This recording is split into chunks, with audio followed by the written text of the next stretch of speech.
It's great to have a packed house at the end of the day. This is a very important topic, and I think we're going to bring you up to date on some recent research that can be helpful. This session has several presenters, and we will explore the complexity of guided pathways or highly structured programs for our students that will help them to make better choices and accelerate their completion. And this topic is vital for many of the Achieving the Dream colleges in this room because many of us are now moving toward thinking more holistically and coherently about how to pull together the interventions that we put in place in our campuses. And so this kind of connected pathways solution, I think, offers us some promise. The presenters today will get to the most provocative and important findings from their research. And they will explore the complexities around guided pathways, the problems that guided pathways are designed to solve, the costs of guided pathways, their relation to the labor market, and the reaction of students and advisors to the concept of guided pathways. I hope you leave the session with a 360 view on guided pathways, a perspective that will help those of you that are already doing this work accelerate the work on your campuses.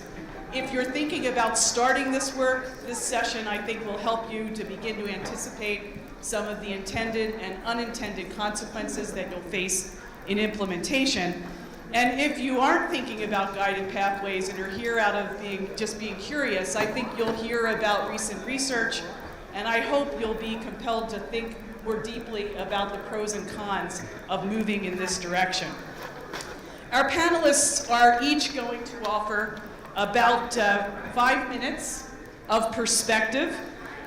We're hoping this is TED Talk-like, at least that was what we talked about in our pre-meeting, with a summary of their research and their perspectives and findings, and then we'll move into one question for each panelist from me, from the perspective as a college president and a practitioner, and then we're going to open it up to the audience. So we're hoping to have a lot of interaction. I want to introduce the panelists that are part of today's conversation. First up will be Tom Bailey. Tom is the George and Abby O'Neill Professor of Economics and Education at Teachers College, Columbia University. He's also the director of the Community College Research Center and the Center for Analysis of Post-Secondary Education and Employment. A resource you have to have in your toolkit is CCRC. I bookmark their website, bookmark their research that comes out. That's very a good resource for all of us in Achieving the Dream. And Tom will speak to the problems with complexity and confusion of community college organizations, including how they influence developmental education and guided pathways as a solution. Allison Kadlec is with us. She leads the design and implementation work of public agenda stakeholder engagement work, and she's active in the development and execution of many of the organization's opinion research projects. And Allison will share student and advisor views on guided pathway features based on research that's been conducted in Indiana. With us on Skype, and I'm not sure if Jeff can hear me. He can. Look, he's smiling. I can hear you. You can. Good. This is Jeff. Thank you for joining us. We're trying to use every piece of technology we can to see if we can manage all of this. Jeff is the director of research at Georgetown University Center on Education and the Workforce, where he continues his long involvement in the analysis of education and labor market outcomes and policy. And Jeff will speak to us about connecting pathways to the labor market. Shauna Smith-Jagers is here as the Assistant Director of the Community College Research Center at Columbia University. She co-manages a suite of studies under the Bill and Melinda Gates Foundation that focus on community college success. Shauna will speak to the relationship of guided pathways to the emerging unbundled technology models of higher education. And then hitting in the 5th spot, not cleanup, but it is still a power position, is Davis Jenkins. And Davis is the Senior Research Associate at the Community College Research Center at Teachers College. Davis also is Achieving the Dream data coach and his work is well known by those of us in Achieving the Dream. And he will speak to the costs of creating structured pathways. So with that, I'm going to turn it over to the first panelist, Tom Bailey. Thank you, Karen. So actually, I want to use the 10th anniversary of Achieving the Dream to think back a little bit on where we were 10 years ago. It's easy for those of us who were here at the beginning to remember that because there was a big meeting in Austin, June 2004. Is anybody here who was at that meeting? A couple of people, great. If you weren't there, think of something that was happening then. It was the presidential election. George Bush came to AACC in Minneapolis. I'm sure you remember that event. And I think that it's instructive to think about how much progress we've made. So I want to talk about 3 different concepts or issues and what we thought about them then, what we were talking about in Austin, and then what we're doing now. And I think in each case, we've made tremendous progress, and I think that's very encouraging, and it's what keeps me optimistic, but I think there's a long way to go in each one of those. So the first one is the shift from access to access and completion. And in 2004, when we were there, we certainly were talking about that, and I think that one of the things that Achieving the Dream did was to push that forward, but to emphasize the issue of longitudinal data. The fundamental idea is that if we want to understand, to diagnose the problems of our students, to say nothing of solving them, we have to be able to track them. So that was a crucial question. We know as long as we're looking at just enrollments, we're in kind of a cross-section world. What's our enrollment on October 12th or whatever that date is? As soon as we go to success, we have to be able to track them. So there's been a tremendous amount of work in that, and I think a lot of progress. But I think when we started Achieving the Dream, we wanted to collect a data set that colleges could collect on their own. That meant that it was only data from within their institution. This is, I think, a crucial problem. Now we have to be able to track students among institutions, of course, to transfer, and then now also into the labor market. So I think while there's progress been made on that, we have a lot of work to do to be able to systematically, at each of our institutions, know what happens to our students and their ultimate goals. So that's the first one. The second one had to do with developmental education. Now, in 2004, we were reading Hunter Boylan's What Works. So if you go back and read that, there's lots of good ideas in there, lots of things we're still trying to do. But I think that the way we think about developmental education, and particularly the research around it and the way we're approaching that, have changed fundamentally. And one of the things that have allowed that to change has been the very longitudinal data that we have. The Achieving the Dream data set allowed us to realize that students had several courses to go. The student on Monday night talked about how he had to learn that you couldn't get a law degree with one course, but by looking at these data, we realized how so many students were unrealistic to think they could get through developmental education with one course.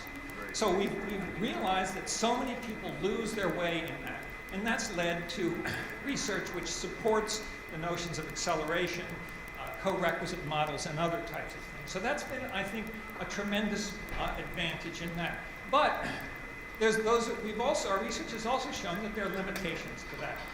Research that we've done has suggested that things like learning communities or summer bridge programs are maybe effective in getting students through developmental education, but those effects fade. The goals that we have for students is not just to get them through developmental education, we also want to get them to completion. And so those types of programs often don't actually get them to where they want to go, where we'd like them to go. So the limitation there is we think that there's too much focus on developmental education itself, right? We want to get students through, we want to get them to their gatekeeper courses, but ultimately we want to get them through to the end. So we think we need to shift the focus from developmental education to thinking of developmental education as services that we provide to students that will get them firmly established in their college level programs of study. I think that's a very different way of looking at it from simply looking at we want to get them through their first gatekeeper courses. So ask yourselves whether what you're calling developmental education is firmly establishing those students in their college level courses. So I think that's a change of a view, a perspective on this issue that's crucially important, and I think if you don't take anything away from what I say, I'd like you to take that away. So that's the second question. The third one, this brings up the third one, which is, okay, if we want to get them into a college-level program of study, is there one there to get them into that? Now, one of the ways that we've thought about answering those questions comes from the insights that we get from behavioral economics. Now, you've probably heard a lot of discussion about that here. The basic idea is that students don't do very well, or anybody doesn't do very well, if they're faced with a multitude of confusing choices. I think that's so powerful because we can all think of examples of that in our own lives. When I have my 401k, they give me 1,000 stocks. Which one do I choose? I leave my money in the bank. But if they give me 3 or 4 portfolios with different risks, maybe they can throw in some socially conscious stocks as well, I'm going to choose in 10 minutes and then go on for the rest of my life. So unfortunately, we use the 1,000 stock model for most students when they come in. And there are, of course, students like the student we had the other night who may not understand that an Associate of Arts isn't about drawing. So you take those students and then you ask them to confront them with a very complex set of courses. So now we have made a lot of progress in thinking about that, but I think we're just beginning down the road to trying to understand that. So we want to try to be able to develop a program or a strategy that will give students a more structured, a simpler program that they can understand and that we can understand, but at the same time allow them some choice and allow them to explore. So that's a question that we're trying to, and that's the question that we're going to deal with a lot today. So you take those 3 issues, right? The longitudinal data, the question that developmental ed should be the beginning of the college level program of study, and the idea that we need more coherent programs for students that they can understand. And that's where we end up with the guided pathways model. Now, just a couple of things. I can get this in the right direction. I got the other one. Too many choices. Okay. So this is the idea that we have here is that we should not be thinking in isolation of any of these stages. We want to get students all the way through to completion. So there's connection, entry, progress, and completion. And so that goes all the way from when students consider college, that is before they start developmental education, to entry into a program of study, and finally to complete the program, advance to further education or employment. Remember, our goal in community colleges is certainly for them to finish, to get them with junior standing into a 4-year college, and in addition to that, of course, get them to bachelor's degrees if that's what they want, and ultimately to get them to employment. So this is an emphasis we want to have.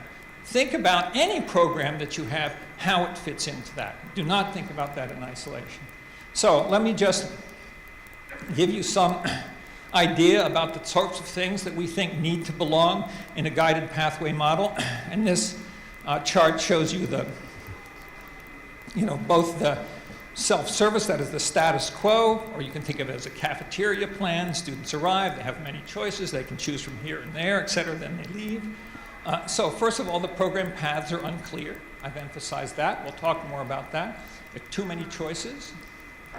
There's an opt-in career and college planning. A crucial question about if you're going to give students some coherent programs, you have to help them decide which one to get on to. If not, if they can choose from many things, then they can go on about their own business. But as soon as you say, we want to have 4 or 5 different options, portfolios that we want to put them in, which one we're not going to put them in at random, so we need to think about that. Developmental education is too narrowly focused on math and English 101. There's no soft skills preparation. That's the point that I want to make.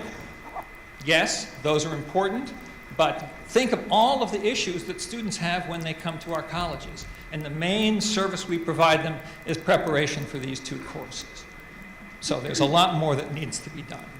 Students' progress is not monitored. Of course, in some cases, the progress is so complicated it's really difficult to monitor, but nevertheless, that's the case. In high school, non-credit are poorly aligned with college. So this is kind of a picture of the kind of status quo that we have. What would we like to see? Clear roadmaps the student end goals, default whole program schedules. So we don't necessarily have to force students. We can, and when a student arrives, we could give them a program. If they don't do anything else, that's what they would be in. Of course, we want to help them choose which one to be in. If they don't want that program, they have the option to leave. So whereas now what we do is we give them anything that they can take, and they have to find their own way to a program. Required academic plans. So we certainly don't want students to not actually have a coherent plan. An intake system redesign as an on-ramp to program to study, the point I've been emphasizing. Progress tracking, regular feedback and support. And finally, Bridges to College programs from high school ABE and from non-credit. So that's basically the picture. Now, I want to emphasize that while there's support for many of these elements, and I think there's general support from research on effective teaching in K-12, certainly from the behavioral economics, from literature on organizational effectiveness that supports these ideas, they're still in development. We're still trying them out, and over the next years, we hope to be able to make this a more established set of strategies, and also to be able to study it more definitively. So that's what I have to say.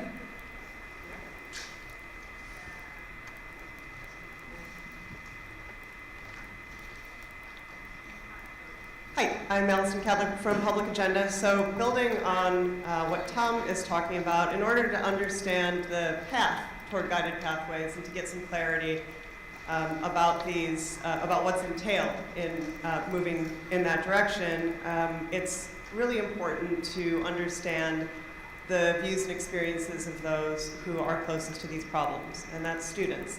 And it's advisors. So as John Dewey said, nobody knows how the shoe pinches like the person wearing it. So if you want to understand more about these experiences, the best place to start is with students and advisors themselves. And so that's what we did through a series of focus groups for the Indiana Commission for Higher Education. And that's what these results are based on. Again, these are preliminary findings from a small set of focus groups worth further exploration and research, so they should be viewed as such. So the goals of the research were to get a better understanding of how advisors and students both understand obstacles to smooth pathways and to sort of get a sense of their starting point attitudes toward guided pathways policy proposals aimed at accelerating completion and reducing wasted credits. And the policy proposals that we discussed in these focus groups were degree maps, proactive advising, and block scheduling. So those were the areas of exploration. So when we talk about students do not experience college as a path, they experience it as a maze. And transfer students face especially daunting challenges. Transfer students, and we've spent a lot of time in other places and Indiana as well talking to transfer students about their experiences. And when you begin with lack of goal clarity and you add a multitude of choices, you end up with, the deck is stacked against good decision making.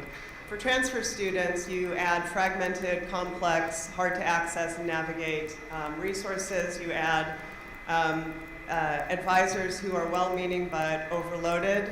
You add poor channels of communication within and between 2 and 4-year institutions.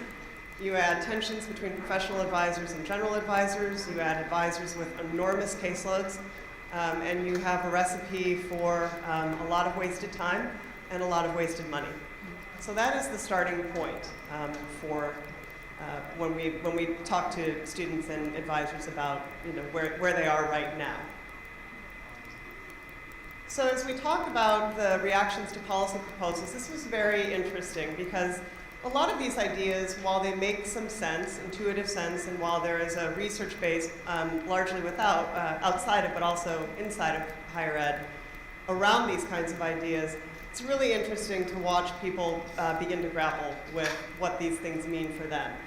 So for students, this idea of degree maps, it's really hard for them to picture, right? So this idea that choice equals freedom is so deeply embedded in our culture and in our psyche that it's hard for students and it's hard for advisors to picture clear degree programs that don't track students narrowly into programs, that don't allow them the room for free exploration. It's very interesting, though, that as you start to talk to them about the way that decisions are made when they're faced with a huge range of choices, it's clear that good decision making is not empowered by the current choice structure, right? And so when we go to places like Austin Peay or other places that have implemented degree maps and you talk to students there, which we have done, it's a very different story. Once students experience this and can picture it, it really is a story not of restricted choice, but of empowered choice. And it's an interesting one. So I think for advisors and students, there is, openness to these ideas, but they are very hard to picture and they collide with deeply held values that we have, and sort of myths and misconceptions about the relationship between infinite choice and freedom, right? So this is an area that's certainly worth greater exploration, but it's also important to understand the kinds of concerns and where they come from. Proactive advising. There was, across the board, there was really broad support from both students and advisors for proactive advising. Students were worried, though, about the loss of human interaction. They were worried about all of a sudden everything is automated and they no longer have a person to connect to and to talk with. And advisors were understandably profoundly worried about implementation, about resources for implementation, about training, about the kinds of skills that are necessary to make proactive advising actually work. And so there were a lot of concerns about, well, what does this actually look like in practice? And then block schedules. This was one of the most interesting areas when we talked to students and advisors because they had very, very different attitudes about this, and they had very different attitudes that originated from a common concern. And so there was overwhelmingly strong support from students, particularly students with complex and busy lives. We also did some groups with students who are non-completers, and there was especially strong support from those students. They said things like, if I could have organized my schedule so that I could know when I could handle my child care, I could get to my job, I could fulfill my responsibilities, know when I was going to take my classes, have them guaranteed every semester, not worry about sequencing problems, that sort of thing. It would have made things so much easier for me, and I probably could have made it work with my complicated life. Advisors were really concerned that for those very students, for the students who have the most complicated lives, that this would be simply unworkable, that it was too rigid, that it would be too constraining, and that because of the vagaries of life, too many students would be knocked out by the rigidity entailed in block scheduling. So it was quite telling, and I think one of the areas where there needs to be considerably more listening done about the nature of that sort of different attitude, different sets of attitudes. I should also say that students that were most open to degree maps were students who were most concerned about money, and the students who were most concerned about time to degree. Those were the students who said, yes, I want to be able to explore, and I want to be able to find the right path for me. I cannot afford to waste time. I cannot afford to waste money. So once I find what I need to do, get me on that path and make sure that I get out in time, right? That I'm not accumulating wasted credits and wasted time. So based on just this preliminary set of listening to students and advisors, we think there are a set of implications. One is that the concerns that they raise need to be taken seriously. And it's something that's often overlooked. If you look at the research on the problems that amount to guided pathways as a solution, it's very easy to just start pushing and pushing. And you see it from a lot of different areas. Top-down pushes for these sorts of policy proposals. But the fact is that the concerns that are raised by advisors and the concerns that are raised by students are serious and they're real and they need to be addressed and taken seriously, and they need to be included in that conversation to both understand the nature of the challenges and to address them effectively, particularly around implementation of any of these policy proposals. Creating opportunities for deliberation. We watched as students, for example, went from kind of a visceral negative reaction and advisors as well, about things like degree maps, to conversations about the ways that they were making choices now and what they needed to make better choices or to have their choice empowered rather than constrained. And it was really interesting to watch how both students and advisors would, through the process of deliberation, come to have very different attitudes about policy proposals or implications of policy proposals or ideas about the challenges that they wouldn't otherwise have if this was just something that was handed to them. Here, this is something that's going to happen, let's do this. So having the opportunity to really meaningfully deliberate about these ideas, particularly how they would be implemented, what they mean for students, is extremely important. Finally, and this is related, highly related to this, and that is that critical stakeholders, which include students and faculty and advisors and staff, all of these individuals, they have to be viewed truly as partners in this work. They have to co-own this work, and they have to be made partners from the beginning. This cannot be something that that anybody from outside comes in top-down and delivers. This is in part because there is still so much unknown about these policy proposals and about these, the ideas that we have about ways to fix these problems, but it's also the case that better decision-making, sustainable solutions are only the result of shared ownership of problems. Thanks.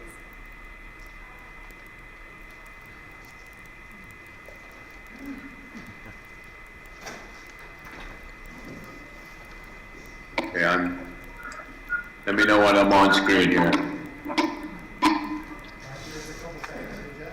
Good.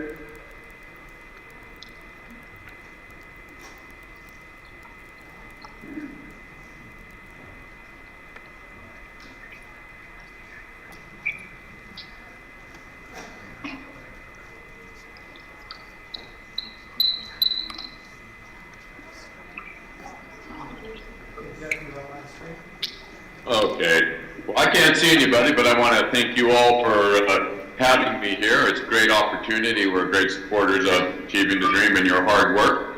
It's great to be following Tom and Allison. Several points that they raised I will try to dovetail off of. Just one quick point. Of course, hope there's enough academic clutter behind me that makes me look nice and wise and scholarly. They're all comic books, so we won't get into that. Karen, I have to drop off at 4:30, so I will just quietly disconnect if we don't get to questions by that point. My topic is really about the relationship between these pathways and the labor market. And the things I think that Tom brought up that I'd like to dovetail off of is historic evolution, and from Allison to some degree about the complexity of information and how we use it to help guide students. In a sense, it's kind of guided pathways to where is the labor market. Historically, today, we've evolved to the cusp of where we have very good administrative data that is really going to help us connect pathways to the labor market. Although here at our center, we tend to try to think of it in the opposite direction.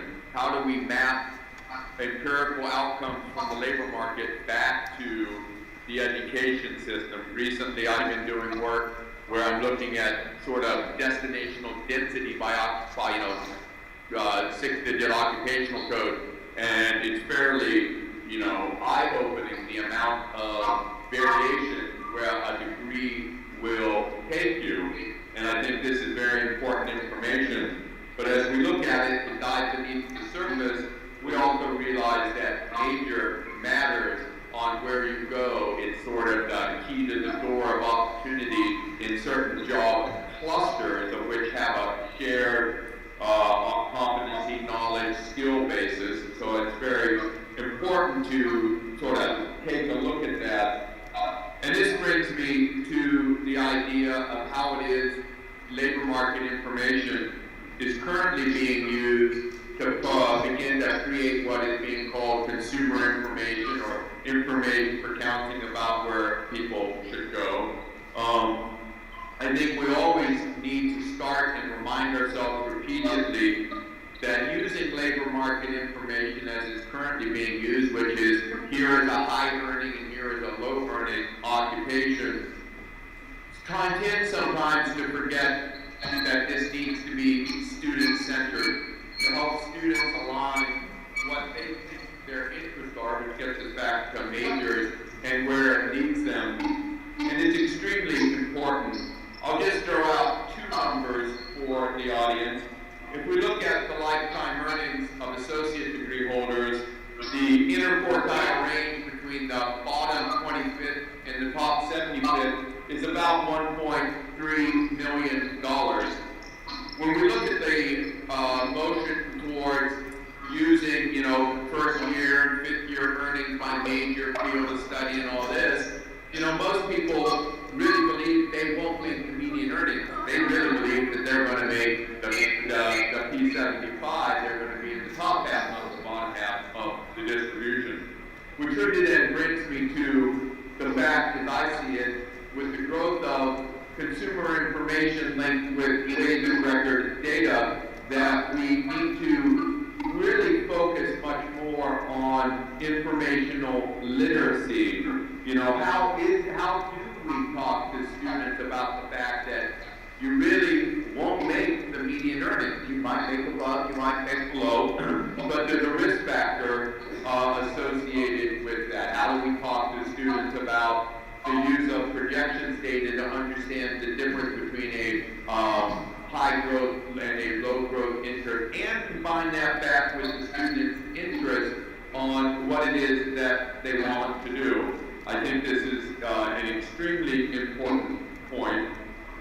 In this field, as we move forward, and to the detriment of the community colleges, a lot of the current information that is out there is missing information on certificates, which have a growing importance and sometimes a tighter connection with labor markets, and actually also industry-specific certifications, which we think are, a lot of people do their training for these on the community college campuses. Hopefully information will move in this direction. But as we look again at the importance of major, another statistic just to throw out there, is we do know that something in the order of 30% of AA holders earn above the median of BAs. The point again that I'm trying to get here as we look at labor markets and the connection between pathways is that there's a lot of variation. So as we, from our center's perspective, if the community colleges can reach in and look at empirical data on what happens in the labor market to graduates, what kind of specific occupations, we can begin to connect the two so that students can understand what jobs their majors lead them to. And one of the things that needs to be focused as we think about that is we really don't have a system, and I think many people in the room realize this, we don't have a system where major X leads on a one-to-one relationship to occupation Z. There's actually a kind of more of a shotgun effect. So the real benefit of guided pathways, in my mind, is helping to clarify the instruction to the labor market and then back to the consumer and consultation for a student is help them understand it. And I will hold as we see the evolution from no information to maybe too much information, which I think at one point or another was a point that Allison was making, is that we need to figure out how to help students utilize the information. Let's face it, median earnings at first year by major field of study doesn't really tell you a lot.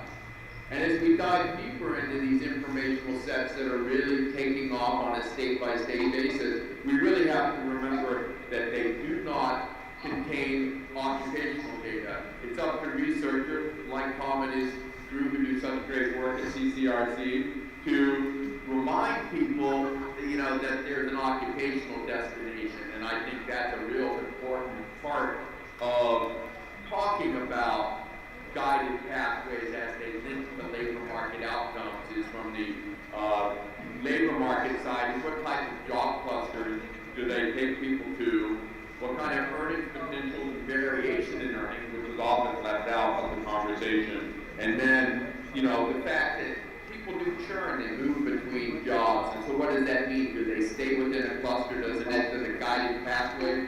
Should it just be considered as an entry, or is that actually leading to a lifetime career inside of a job cluster? And these are, at this point in time, unanswered but answerable questions, and I think they're things that we need to be thinking about as these consumer information websites and wage record-oriented data becomes to dominate the scene, often led from the gainful employment perspective, which again and again makes us forget about the student and think only about earnings, and that is not good.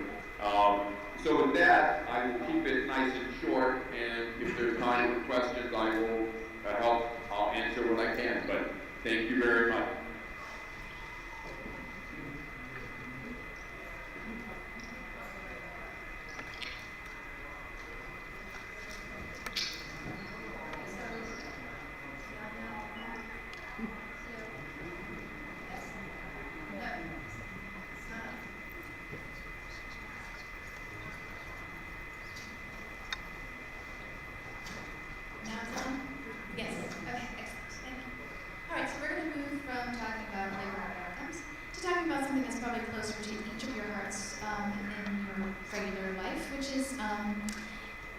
Instruction and the relationship of guided pathways to instruction, and also some increasingly popular models of instruction that policymakers and pundits are talking about more and more frequently, which is the unbundled model of higher education. So in the unbundled model, instead of instruction, assessment, and support being all part of the same context as they are on the left-hand side in your classroom, these three things are sort of spun out and are handled in separate contexts. So, for example, so the unbundled model sort of really gets rid of the concept of seat time and instead focuses on certifying student competencies. And those are things that they might learn from a traditional classroom, or they might learn through their own reading or work experiences or other life experiences. And so a lot of people have this vision of the future where they think that students are going to get their content and instruction from someplace like Khan Academy or a non-credit MOOC that's offered by Stanford. And then some third-party credentialing company is going to assess the student learning about that, give them a badge, which might be sort of bundled together into a larger certificate or degree. And then if students need help navigating through all of these complex options that are sort of floating out there for them to take advantage of, then they could get support from an external third-party provider or of advising or personal coaching. It's unclear who would provide this right now. So people have this sort of general notion that this is the future of higher education, or some people do. But when we think about developmental learners, or even students who are assessed as college ready, but still may have some issues that they need to build on in terms of their skills, we kind of know instinctively that this idea of unbundling is probably a really bad idea for this population. Because it's premised on a couple of really strong assumptions which we think do not hold for most students that we deal with. So one of the assumptions is that, in order to successfully navigate through all of this unbundled space and earn a lot of badges, students would need to have a lot of self-directed learning skills. They would need to have strong time management skills. And they would need to have really strong motivation to go through and weave all of this stuff together on their own. But our research and others has documented that a lot of college students, whether they're developmental or college ready, were never taught these skills, and they need help in building them. And second, a lot of people assume that successful teaching and learning is simply a matter of transmitting content. So you assign students readings, they read it, they understand it as written. You lecture, and they, like a sponge, absorb the information that you give them as you intended it to be absorbed. And so most MOOCs sort of make that assumption. There's video lectures, there's reading, it is assumed that students just get that. But this assumption only works when students already have a pretty good foundation of knowledge in whatever the subject area is, and when they have a really strong desire to learn more, and they have a pretty clear sort of conceptual set to sort of add this information into. But perhaps the most important part of instruction for a lot of our students is getting them excited about a topic area so that they want to learn about it. And research suggests that some of the key things that motivate students and get them excited about a topic are incorporating a lot of interpersonal interaction and collaboration into a course, tying the content to something that students already find interesting or intriguing and showing how it's relevant, and getting students to actively do things rather than just having them passively absorb information. So the teachers who are best at motivating their students in this way also really get to know them. They get to know their backgrounds, what interests them, and they use that information to figure out the kinds of activities and contexts that are going to get students excited about the material.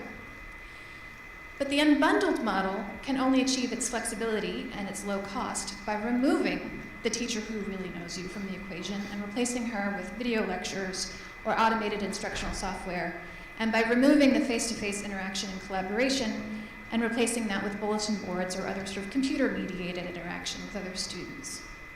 But in that context, if students aren't already excited about the content, it might be really difficult to get them excited about it. And that, together with the self-direction and the time management issues, probably helps explain why MOOCs right now have a course completion rate of less than 10%, even though most of the people who are signed up for them already have bachelor's degrees. So, in an unbundled model, not only are the experiences within a course kind of disconnected from each other, but each course, if you still want to call it that, is disconnected from every other course. So, for example, you might learn calculus from Khan Academy, and you might learn engineering concepts from a Coursera MOOC, but those two things really have nothing to do with each other. And interestingly, that is not so different from the situation that we have at many colleges today. So at many colleges, the courses are fairly disconnected from each other. So English faculty at a particular college may not ever really talk to psychology or history faculty, even though the literacy skills that students learn in English should be applied in history and psychology. And similarly, math faculty don't really talk to chemistry or accounting faculty. But in contrast, under the Guided Pathways model, we have course maps that make more clear how each course connects to each other course and how the learning outcomes build across time in these sort of degree maps like Allison talked about. And so rather than being disconnected from other courses, each course is an integral part of a larger pathway. So we have these two models here, the left and the right. So how does instruction differ under these two models? Well, most of the time in a typical course, most of the time is spent in lectures, in practicing procedures, or in testing. Now, some courses emphasize more discussion and collaboration and project-based work, but that's not the norm.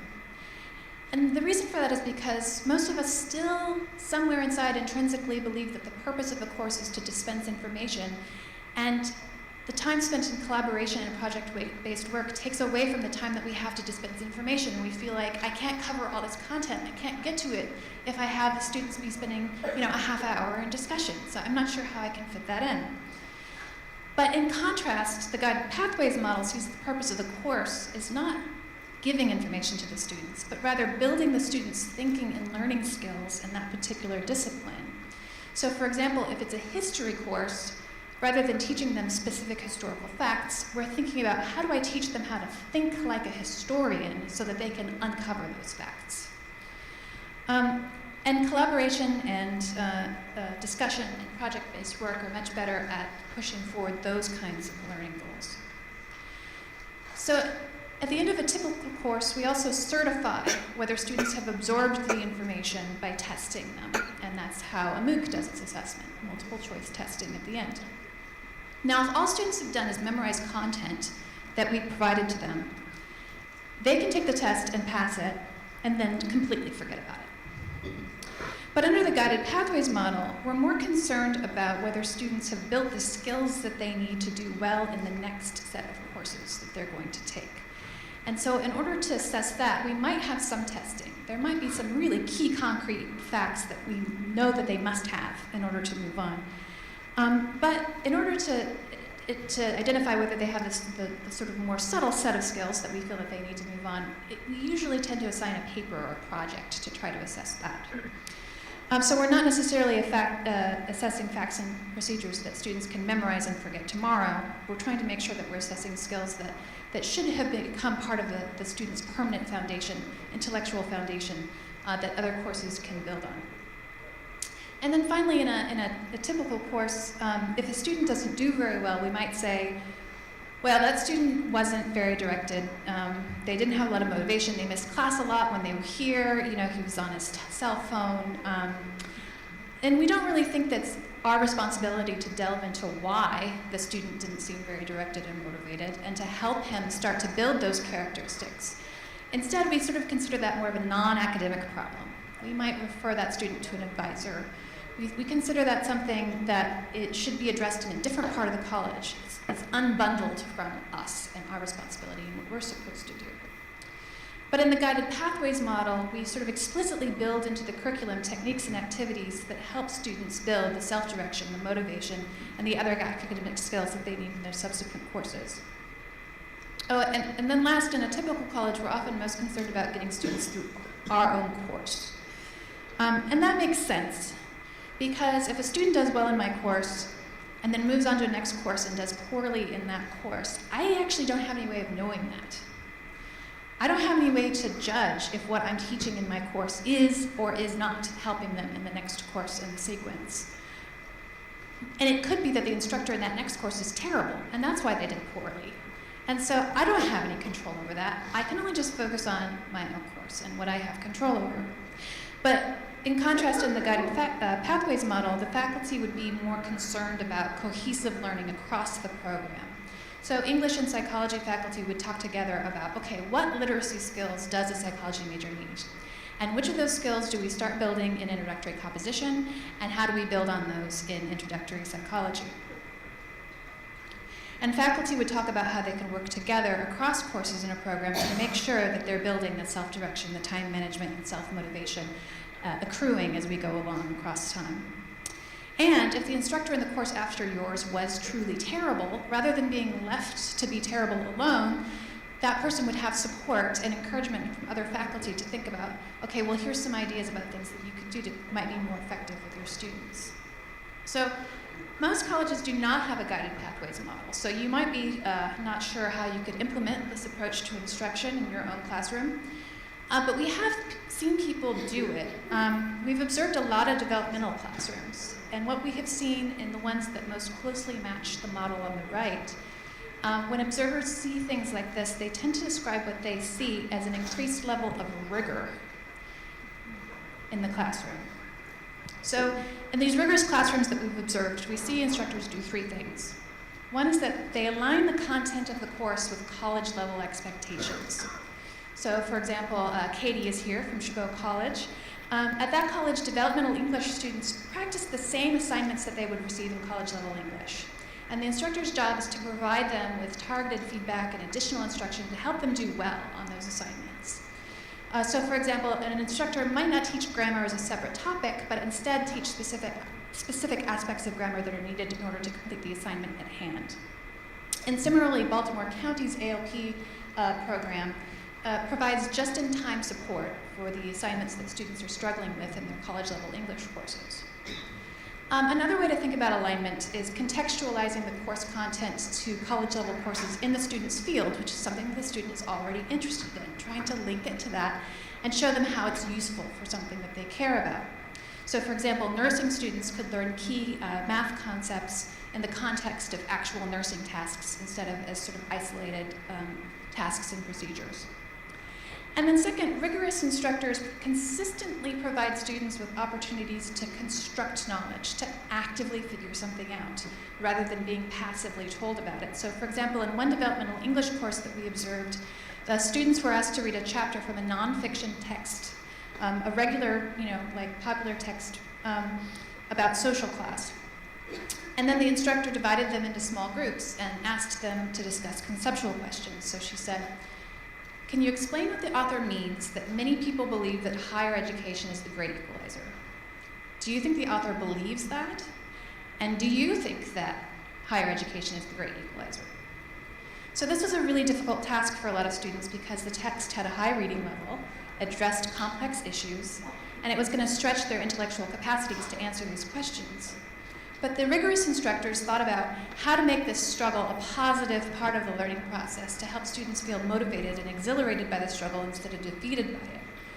In this course, the small group format helped because research shows that this format allows individual students to tackle more complex and sophisticated topics than they could handle on their own. And as the instructor circulated the room, when she saw students going awry, she didn't just correct an error. Instead, she might say, okay, well, why don't you reread this passage and think about it and sort of justify your interpretation? And when they did that, they started to realize, oh, you know what, it doesn't mean what we originally thought it meant. Or when students were confused by a new vocabulary word, she would point them to clues in the text to help them decode it on their own. So the students were reaching conclusions on their own, and that was really exciting for them and confidence building. So if you think back to the unbundled model, instruction and assessment and support were all spun out into different places and contexts. And instead, in the guided pathways model, each course combines all three in a cohesive way. So course instruction is less about transmitting content, and it's more about figuring out what students need to do in order to accomplish rigorous and interesting tasks, and helping them figure out how to do that. So in that way, you might almost conceive of instruction as a form of support, a learning support. And similarly, assessment is less about certifying factual knowledge and more about providing formative feedback to students to help them learn and improve across time, and making sure that they are learning those concepts and skills and habits of mind that they need to succeed, not just in your course, but in the next courses. And most importantly, the program itself is connecting the dots of instruction, assessment, and support across all of its constituent courses to make sure that student learning and progression is supported step by step across the entire program. So finally, I'm going to hand it over to Davis, who's going to shift to the much less fun topic of costs. Yeah, this all sounds good, but how much does it cost? That's a good question. Let me talk to my manager. So, we've done a little bit of looking into this, and the typical corner of the realm, presidents, CFOs, and others here who worry about costs, especially these days, really reflect the access focus of colleges. So folks tend to look at cost per credit hour, cost per student. Okay, that really reflects, our mode of operation, which is we want to maximize enrollment in courses. But to the extent that we, as Tom was saying, shift to thinking about students over a program of study, not just getting into a course, but completing, ideally, as Sean was saying, a coherent program of study, we need to be thinking about costs longitudinally. Okay? And not only do we need to think about the cost per student longitudinally, we need to think about the cost per outcome, per successful outcome, because that is a measure of how well we're using our resources, not just to teach students individual classes and teach students while they're in, but get them out with something useful. So I just want to give you a little taste of this, just to give you a sense, because this is really early research, and a lot needs to be done here because a lot depends on this. If this is not cost effective, then it's not going to be sustainable. So just want to make a couple points. This compares the cost per student on the left, and it's comparing a college-ready student, who are the mustard color, and a student referred to DevEd. Okay? And we see when we look at the cost per student, and these costs are measured over a 5-year period.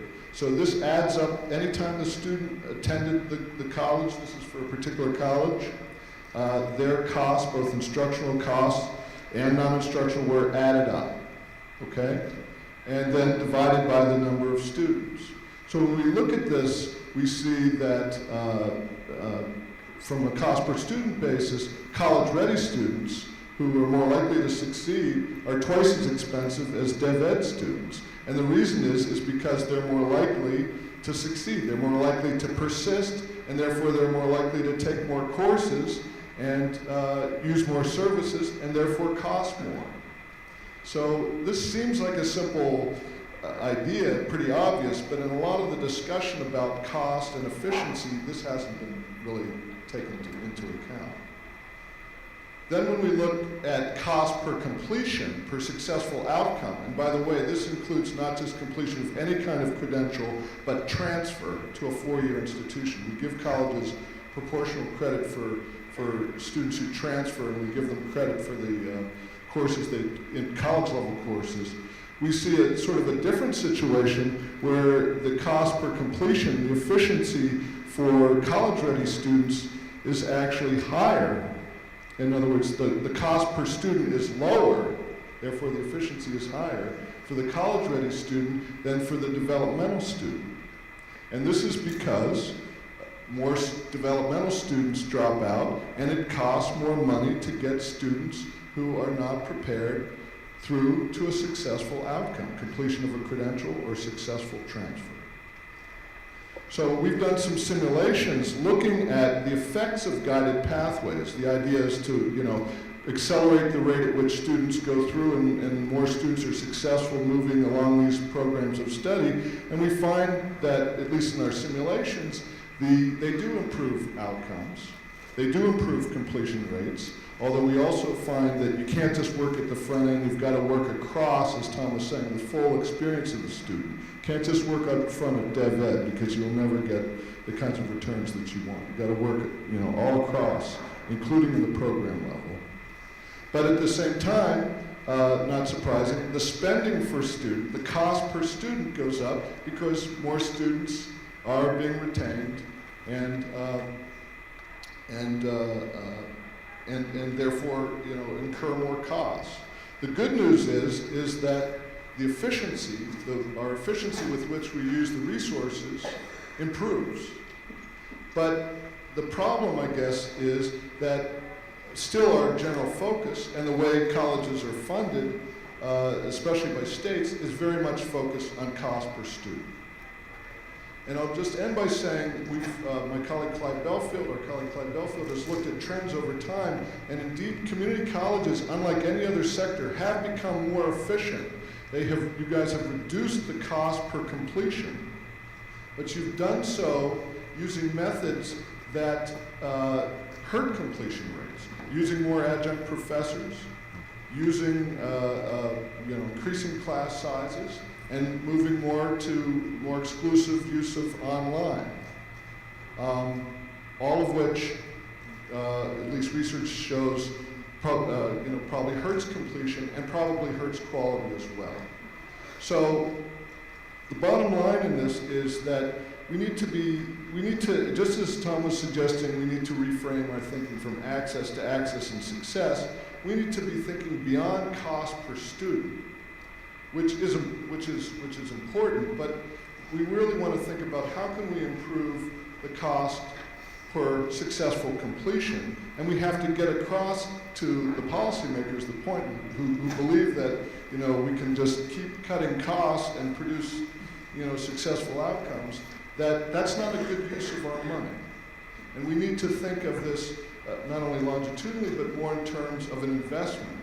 And in terms of return on investment, AACC just came out, you probably saw with this thing, EMSI estimated $5 return for every dollar the taxpayer puts in. We've estimated just earnings alone, the taxpayer gets $2.50 for every dollar they put in from a community college education, even given the current value. So it's hard to talk in these terms. On the other hand, we can say we can give you a $2,500 associate degree, but it isn't going to mean much, and it's going to be probably only gettable by the few students who come in college ready, right? Which or we can talk about how to make best use of our existing resources. And if there's not going to be an increase in funding, we have to either reallocate our funding internally, that means serve fewer students or cut certain high-cost programs, or we also can think about how to get students through more efficiently, mainstream students and accelerate students from DevEd so that we teach less of those courses. Think about scheduling more optimally so that we're not canceling sections or having low enrollment sections, which are really inefficient. Thinking about how to get beyond our crazy scheduling and the like. But ultimately, we want to think about how we can get use over time, the best use of the resources that we have from students and from the public.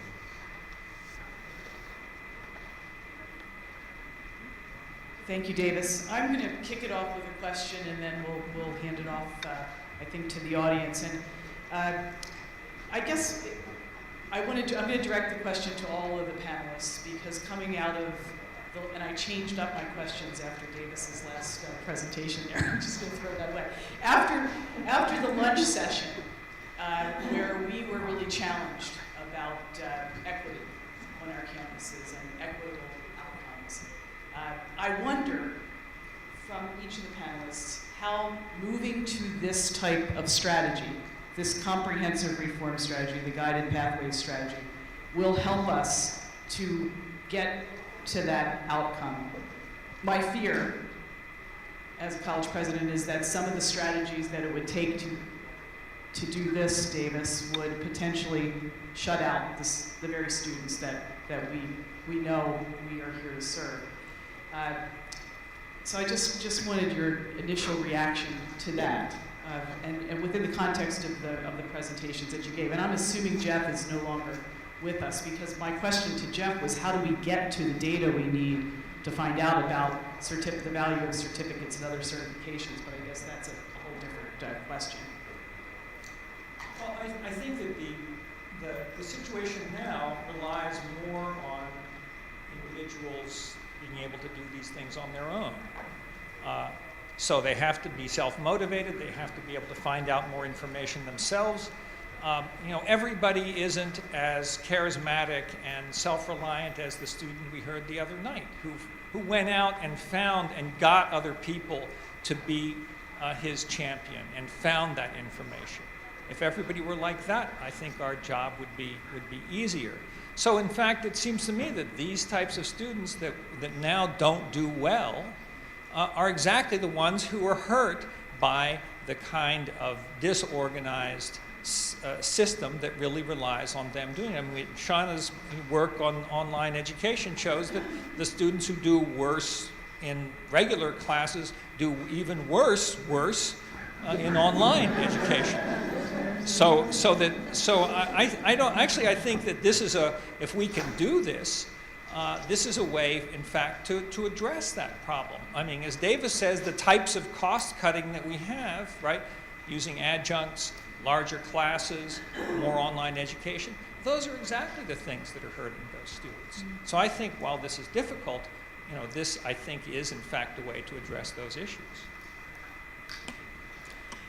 I would just add that from the perspective of students that we have talked to, it's the students who have the greatest challenges, that have the fewest resources, that have the most complicated lives, that are the most unconfident learners, that have had the most positive reactions to the kinds of proposals and practices that would be involved in guided pathways. Those are the students that want to be able to find, so the current system or lack of system in the vast array of choices assumes a goal clarity that doesn't exist for most students. And so when we asked, so for example, the most positive reactions we got from students, and again, this is, at this point, anecdotal, and it needs a lot more attention and a lot more student perspective needs to be fed into this, to be sure. But those students who come with the greatest challenges and who have the fewest resources were by far and away the ones who were most enthusiastic about things like block scheduling, right, and about clear pathways and degree maps that would allow them to go into broad areas of study and maybe switch between broad areas of study, but doing so without wasting time or money that they didn't have to waste, that they couldn't afford to waste. So I'd say from the perspective of students and student experience in any case, that these are fundamentally equity issues. I'm going to open it up to the audience. Don? Thank you. First of all, I want to thank you for bringing the elephant into the room.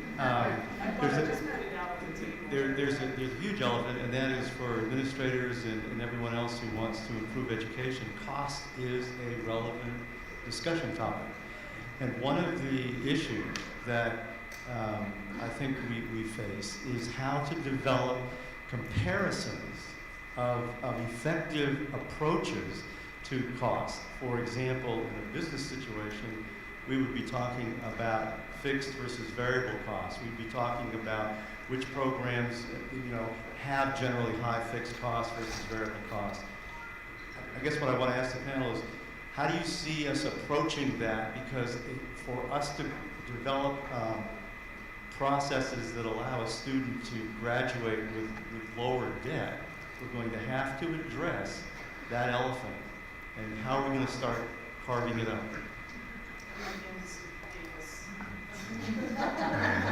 I mean, we've done this initial research here, which Karen and every other president hates. But I think we have to address the very issues, and it has to be people like yourselves and Karen who are much better versed in the finances of community colleges than I am, and we are, to really talk about these issues. But again, it's as Tom said, we're thinking about not cost per student. That's how everyone's been thinking, but cost per successful outcome. But it's a different framing. And we have to, like I said, when we're talking to policymakers, they're talking about cost per student. The governor of Florida says $10,000 degree. Well, who's that put on? Actually, it's the community colleges. We can give you a $10,000 degree. We can go to Vegas and get a $1,000 degree. It won't mean much. We want to use the resources that are available to us, which we know are limited, in the best way possible. So we have to be looking at these costs the way you do, but thinking about costs per completion, not just cost per body in the seat. Just a comment on that. When you're advocating in front of a group of legislators, because this will change our whole language, because most of us have funding formulas, if they still exist, around cost per student or an allocation per FTE. And so when we go to the legislature, we talk about cost per student. The reason when I first saw this research last year, I said, please don't show that slide in public, was, and I've since kind of backed off and said, this is important for us to think differently about this. Do we talk to a legislator and say that our current cost per completion is $72,000? How do you, how do you begin to frame the language around that? So it's a great question, and I don't think there are answers yet around that. I mean, one of the interesting things about this is that if we keep students longer, it costs us more. So we can have the idea that, hey, if we have a better program, it'll be cheaper. I mean, the cheapest cost per student is to have every student take one credit. That's very cheap. So I think that's something that we have to really face with that. And it turns out our revenue often doesn't, as students take more credits, sometimes it depends on the state and your revenue model, but sometimes the revenue doesn't keep up with the extra cost that you have. But I think we have to talk about that. I mean, I know we don't like to talk about more money, so it's kind of a taboo topic that we actually need more money. I mean, I think one of the reasons that we haven't been able to make those cases is because we haven't been able to, have this type of analysis that allows us to do that. I think we need to be talking to students about money differently. I mean, one incentive that actually that's incentive for colleges to think about in these terms is because more and more because of the decline in state funding, more and more you're reliant on tuition. And if students are paying more money, they're going to want to see a return. So to build on Jeff's comment, we not only need to show students where these programs are leading, but how much they're going to cost. And what, and that's, I think, and not just, per year, which a lot of these, ads for onlines and things that are promoted like Western Governors, they're not looking at cost per completion, and that's really dishonest. We got to work with the student not just to show where they lead, but how much it's going to cost you You know, I was joking about the car dealership, but, you know, I think we got to be honest with the customer. I think it's part of educating them. And if we can show a map to where it leads, we can also better state, using Jeff's kind of research, what's the return on investment? What are you going to get back for this? In Davis's paper, there are some resources up here on community college economics for policymakers. The one big fact and one big myth does talk about us changing our language in advocacy and making a case for increased funding using this background, this unbundling of the way that we work. Katie had a Yeah, I kind of hated that slide too, because it just seemed to be like, oh, let's not be on a completion agenda, was sort of the takeaway from that. Let's just keep bleeding them out along the way, and that's a lot cheaper for the taxpayers. Let's just keep doing it. But I'm not completely against this idea of doing cost per completer analyses. We did that in the California Acceleration Project. Rob Johnstone's in the back of the room over there. He did that for us around the accelerated math pathways, a cost per completer. And what we found is that by restructuring and better aligning any math remediation with the student's program of study, that it dramatically lowered the cost per completer of that early momentum point of completion of the gateway course. So in that way, we are finding it very helpful with certain audiences to say, not only are we getting far more students to complete, but it is actually less expensive per completer. So I don't think that slide is very helpful, but I think that the analysis is interesting in terms of assessing how we do what we do and how we could do it more effectively for our students. Katie, you just made the other side, the case for the efficiency piece that comes when you do this kind of examination and reform. Rob. Yeah, so just I think another piece of this issue is that these issues of cost are incredibly complicated because they depend a lot on the number of factors. The revenue side is one I really don't think we have our hands around yet. It's very easy to say, and we've looked at this in California and nationally at programs like Statway, Quantway, at Katie's project. It's easy to give costs to something that you do incrementally, but there is incremental revenue associated with it. And Davis's question is, I think the right one is, what is the balancing act of that incremental revenue versus the incremental cost? There are cases, we have real data, where it is absolutely a positive ROI to do things differently. It's complicated, right? It has to do with, by the way, one of the things it has to do is the more efficient your college is, the harder it is to get a return on the investment. Because one of the things increased downstream units in FTES does, that you're getting apportionment for, if you're already bursting at the seams, you have to open new sections to get that revenue. So it's complicated. It's not necessary. There's only about 5 or 6 things we're moving the sliding levers on, but it has a lot to do with the apportionment funding in your state, whether you keep tuition or not. In California, the ROI model is most often dead because there's an enrollment cap. So there's a lot of these issues we have to consider. And the cost per completer one, you know, we have the data on that slide. But one of the things that slide hides, although true, is you could double the number of completions. And if you have the same cost per completer, that might be a different type of efficiency. And Davis mentioned this too. So I think, as Davis said, we're at the surface of scratching kind of the lottery ticket on this one, for an analogy. But there's a lot going on here that we need to explore. And I think it's easy to reduce this to innovation and completion models cost too much, when in fact it's far more complicated than that. In very many cases, it may be that they actually make the college a significant amount of money. Okay, I think I have a question right here. Do you still have a question? I'm just questioning the collaboration that we could do with high schools so that it becomes a cost less for us. Is it something that we could do? Tom, you want to take that one? Well, I think that, in other words, if students are stronger and I mean, we've shown that it's college-ready students, cost per completion for college-ready students is lower. So if more students are coming to us college-ready, then that will, lower the cost. I mean, it's pretty obvious. I know that the way we do Dev Ed is cheaper than other classes in most cases, but if we don't have to do it, we'll be in a better position.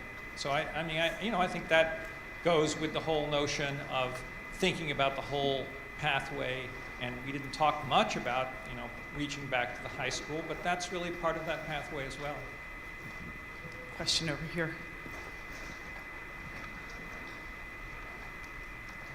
This question is for Shanna Jaggers. Is she here? Oh, she left. Okay, ask it anyway. Oh, well, that's too bad that she left. I couldn't see from here. I was just very interested in what she had to share with us about looking at how we can teach our students more effectively. And I was fascinated with what she had to say, and I think that speaking of unpacking, I don't think she had the opportunity to truly unpack all of what she had to say about this topic. And so I was going to ask her a specific question in that many of us offer success courses or transition courses, and I know that CCRC did that wonderful brief about a year ago on how we can improve these courses, and I was going to ask Shanna what role she sees those courses in playing and helping in this guided pathways.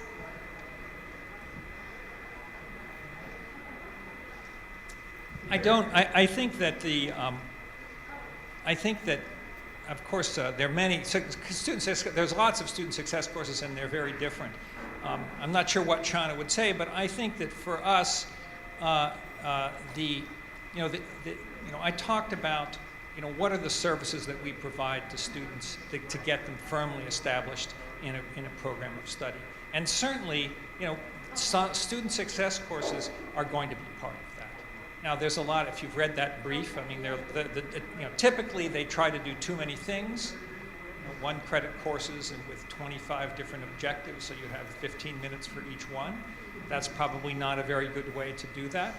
And a crucial question is the sort of how to teach, the metacognitive skills, how to teach students to sort of be able to manage themselves.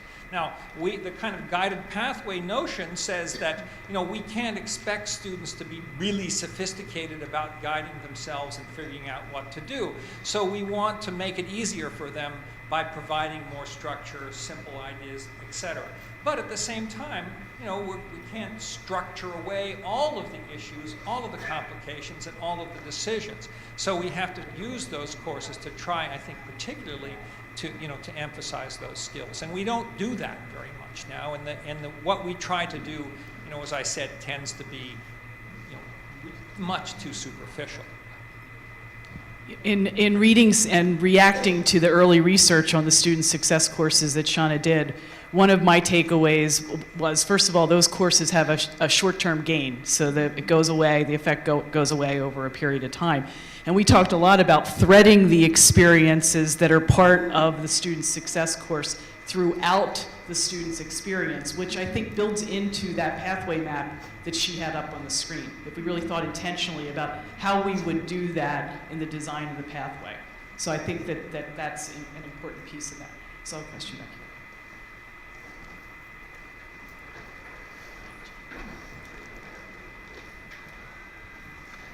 I have a question about the conversation about reallocating resources. Seems like the discussion has largely been around just crafting it down to a dollar sign, but there are people attached to those resources and jobs attached to those resources.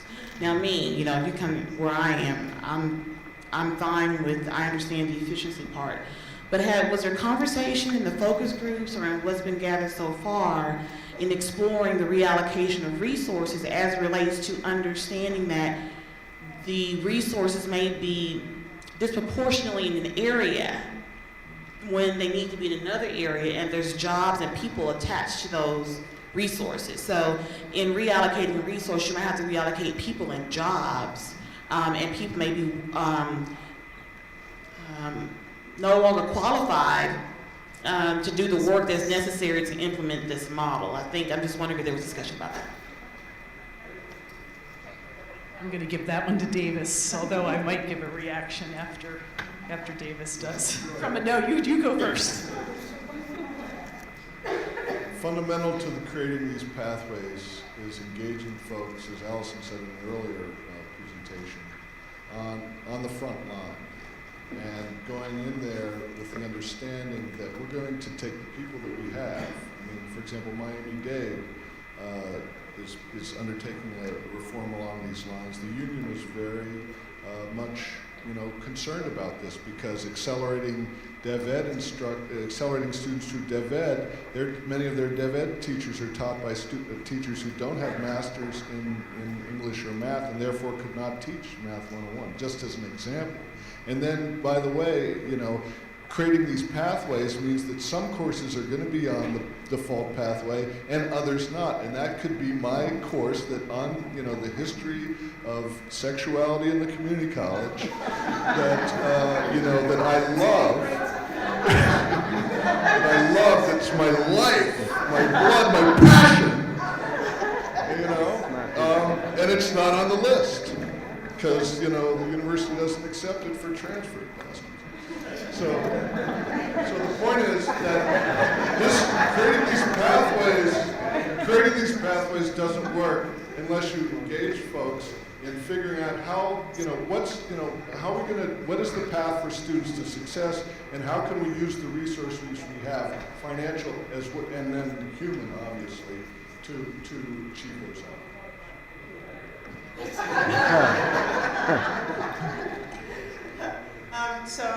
So Austin Peay, again, anecdotally, this is one of the institutions that has implemented a lot of these policy proposals. It's in a state where outcomes-based funding has taken hold. And Austin Peay is ahead of the game. They have improved completion rates. They've significantly improved outcomes in developmental education. And what they have done as an integral part of this is deep engagement of the campus community. So Davis is talking about this. And one of the outcomes is they are ahead of the game, right? They are coming out as winners in the performance funding metrics. They got in on the conversation about those metrics. They tied that to what they were actually doing and their priorities. And they have used so early signs is that they're using their gains in ways to, for example, lower the number of adjunct faculty to create more full-time positions. They're actually reinvesting what they're saving in the things that matter most for what their goals are, which are completion and quality. And so I think that's, at least anecdotally, something that's very interesting and a place to look when we talk about the people that are attached to these conversations. These are difficult conversations on college campuses, and it will indeed require a different engagement with our college community. I think about Phil Jackson, who's basketball coach for the Los Angeles Lakers, and he says as a leadership point, I do the best that I can with the people that I have. And that means, those of you athletes in the room, you know that you have to change positions sometimes. You know that you have to develop skill versatility. And I think that's what's going to happen to the workforce in the future for us. We're going to be looking at different roles for faculty, different roles for advisors. I mean, just the guided pathway model for advisors means a whole different mindset, a whole shift. And I think in the end, it means more opportunity for our faculty and staff, not less opportunity if we can go at this redesign with a growth mindset rather than a fixed mindset. And that's a tough thing to do. Those conversations are very difficult on our campuses. There's a lot of tension. And as a college president, moving through this now, we have the advisor tension on our campus, and many of my staff and faculty and staff in the room. We have the faculty tension as we've moved and changed our core curriculum, and some courses are in and some courses are out, and we're trying to develop the pathways. And it really becomes there's a lot of tension and controversy. But I think when we're starting to move past some of that, but it's very difficult. So it's a great question. Other questions?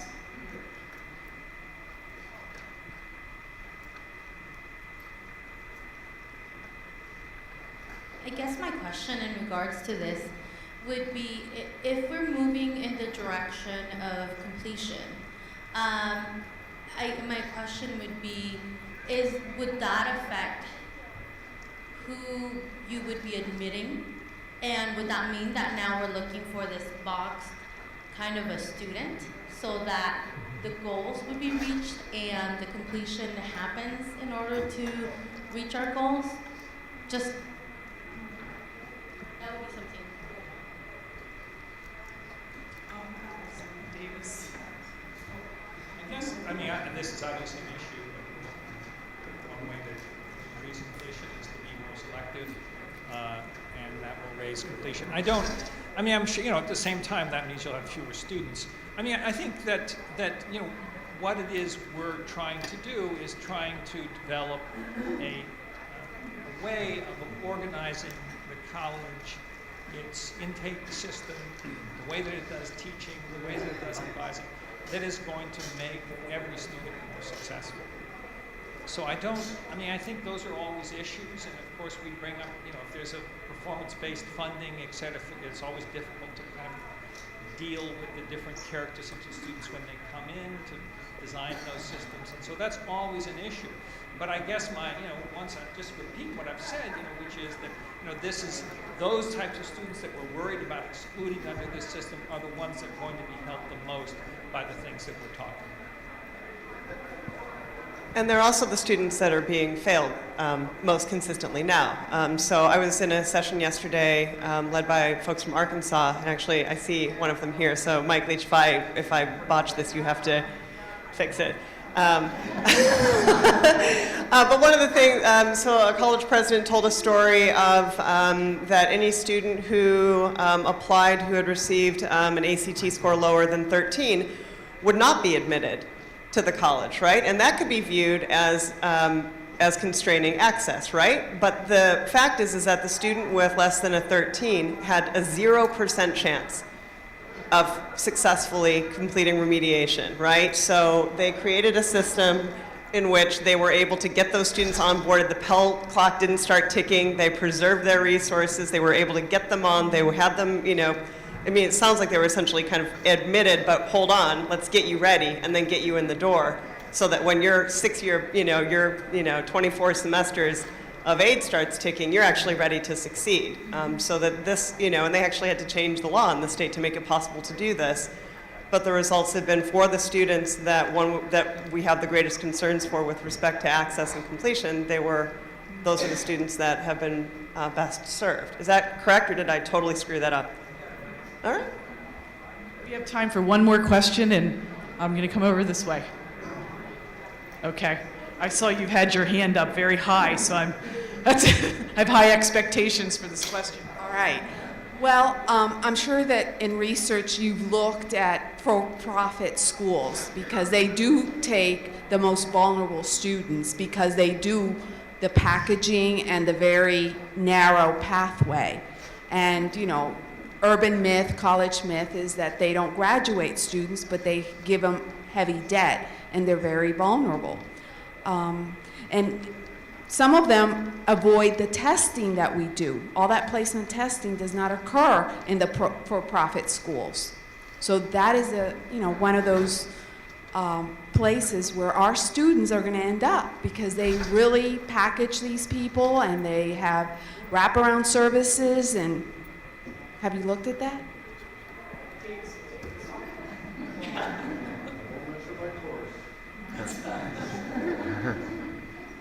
So the research suggests they may graduate students, disadvantaged students at a higher rate. However, they achieve a much greater debt. And their labor market outcomes as the center that we run also are not equivalent. Nevertheless, they're attracting these students because, just like you say, they offer a package and a path and a map. So what we're suggesting is community colleges, which serve the same population, have the same mission, but don't screen people. The effort here is to try to say, can we adopt some of those techniques with our much lower funding structure and, with our goal of not just getting people in the workplace, but transfer to four-year institution, use some of those techniques for our purposes and our students and our funding and our public mission. And that's what we're talking about here.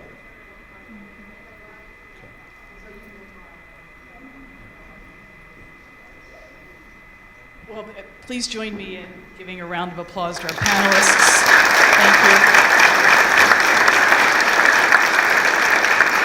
And I just told Tom that we put the shameless plug slide here at the end of the presentation, so look for the upcoming book, which I think has a lot of the research that anchors this presentation today. So thank you for staying with us till the end of the day, and have fun tonight.